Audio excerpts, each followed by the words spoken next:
Hello दोस्तों, जय माता दी। मेरा और मेरे एस म्यूजिकल ग्रुप में आप सभी का बहुत बहुत स्वागत है। बतावा कगवा कब आई है सजनवा, बतावा कगवा कब आई है सजनवा, आई है सजनवा हो, आई है सजनवा, आई है सजनवा हो, आई है सजनवा।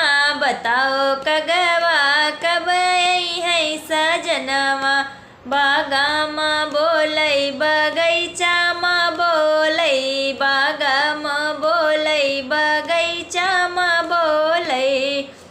बताओ मालिन कब आई है सजनवा, बताओ मालिन कब आई है सजनवा, बतावा कगवा कब आई है सजनवा, बतावा कगवा कब आई है सजनवा।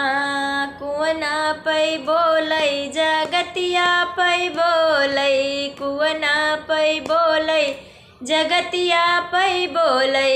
बतावा महारिन कब आई है सजनवा, बतावा महारिन कब आई है सजनवा, बतावा कगवा कब आई है सजनवा, बतावा कगवा कब आई है सजनवा। महला माँ बोलै दू महला माँ बोलै, महला माँ बोलै दू महला माँ बोलै।